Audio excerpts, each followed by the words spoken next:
જ્યારે કોઈ શિવલિંગની કલ્પનાઓ નહીં થઈ હતી, જ્યારે કોઈ મૂર્તિઓની કલ્પના નહીં હતી, ત્યારે યોગી મહાપુરુષો ઓમકારનો ધ્વનિ કરી અને ભગવાન શિવને પામી જતા હતા.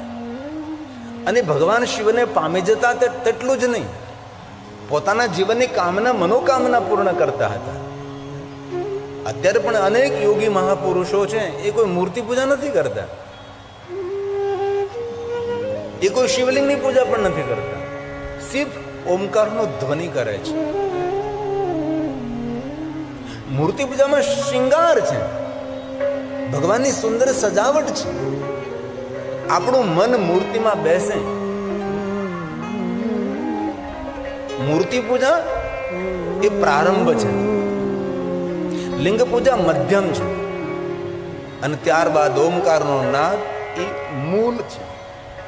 ઓમકાર બિંદુ સંયુક્તમ નિત્યમ ધ્યાયંતે. નિરંતર ધ્યાન. ક્યારે પણ શિવાલયે જઈને મહાદેવને ચડાવવા માટે જલ ન હોય, પંચામૃત ન હોય, ચંદન ન હોય, પુષ્પ ન હોય, બિલ્વપત્ર ન હોય, કોઈ પણ પૂજાની સામગ્રી ન હોય, પણ ઓમકારનો ધ્વનિ એ મહાદેવની શ્રેષ્ઠ ઉપાસના છે. સનાતની પરંપરા મૂર્તિ પૂજક નથી. આપણું કોઈ મૂર્તિ પૂજક કહીને અનાદર કરે, અપમાન કરે, એવું કહે કે મૂર્તિ પૂજક જ્યાં મળે ત્યાં તેને મારો, હત્યા કરો તેની. આ બધે પ્રવચનો થાય, મૂર્તિ પૂજકોને કાફર તરીકે ઓળખવામાં આવે છે, આવું ઘણું બધું છે. પણ સનાતની પરંપરા મૂર્તિ પૂજક નથી. મૂર્તિ અમારો પ્રારંભ છે, મૂર્તિ અમારું દ્વાર છે. અને ભગવાન વિષ્ણુજીએ શિવ મહાપણા અંતર્ગત દેવતાઓને આ વિષય ઉપર ખૂબ વિસ્તૃત કહ્યું છે. ભગવાન શ્રી હરિ ભગવાન વિષ્ણુજીએ વિશ્વકર્માજીને કહ્યું, વિશ્વકર્માજી, હું જે રીતે તમને માર્ગદર્શન કરું તે પ્રમાણે તમે શિવલિંગો નિર્માણ કરો. ભગવાન વિષ્ણુજીએ જે પ્રમાણે માર્ગદર્શન કર્યું તે પ્રમાણે વિશ્વકર્માજીએ અલગ અલગ શિવલિંગો નિર્માણ કર્યા. દેવતાઓની યોગ્યતા પ્રમાણે, એટલું જ નહીં, દેવતાઓની માનસિકતા પ્રમાણે ભગવાન વિષ્ણુજીએ દેવતાઓને શિવલિંગ આપ્યા. અને ભગવાન શ્રી હરિ ભગવાન વિષ્ણુજીએ દેવતાઓને શિવલિંગ પૂજાની પરંપરા આપી. પણ વિષ્ણુ ભગવાને એમ કહ્યું કે જો આ સ્થૂળ શિવલિંગની પૂજા કરતા કરતા તમારે સૌએ આત્મલિંગ તરફ પ્રયાણ કરવાનું છે. આ પ્રારંભ છે, આ દ્વાર છે. સૂક્ષ્મ લિંગ તરફ તમારે ગતિ કરવાની છે. તો સુત પુરાણી મહાત્માઓને એમ કહે છે કે મહાત્માઓ, તમે મને એવું કહ્યું કે મૂર્તિ પૂજા અને શિવલિંગ પૂજા કેમ? પણ મૂર્તિની કલ્પનાઓ નહીં થઈ હતી, શિવલિંગની કલ્પનાઓ નહીં થઈ હતી, ત્યારે આપણા આદિ યોગીઓ ઓમકારનો ધ્વનિ કરતા હતા, ઓમકારનો નાદ કરતા ભગવાન શિવને પામી જતા હતા. આ મૂળ પરંપરા છે.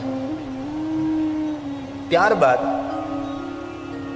ભગવાન મહાદેવના નિરાકાર પ્રતીક સ્વરૂપે શિવલિંગ પૂજાનો પ્રારંભ થયો.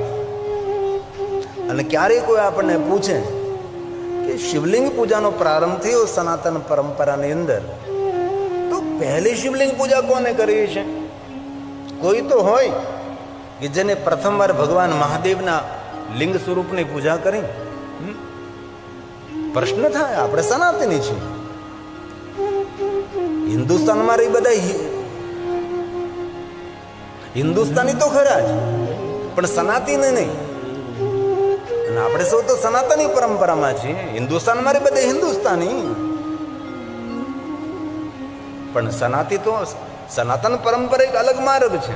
સનાતનની વિચારધારા એક સૌથી અલગ છે અને વિશાળ વિચારધારા છે, જેનો કોઈ અંત નહીં. અને સનાતનની પરંપરાનો પ્રારંભ કરનારા ભગવાન શિવ છે. અને શિવનું નામ પણ એક ઓમ સનાતનાય નમઃ. આદ્યશક્તિનું નામ પણ ઓમ સનાતનીને નમઃ.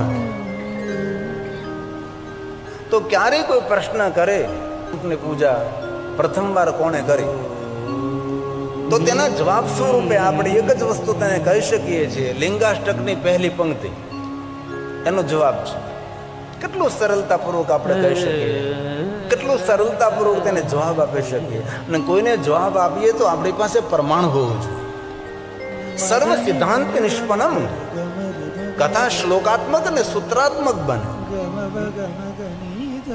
સંસારિક વાતો કરીને 3 કલાક પૂરી ન કરે, સંસારિક વ્યવહારિક દ્રષ્ટાંતો આપીને 3 કલાક પૂરી ન કરે.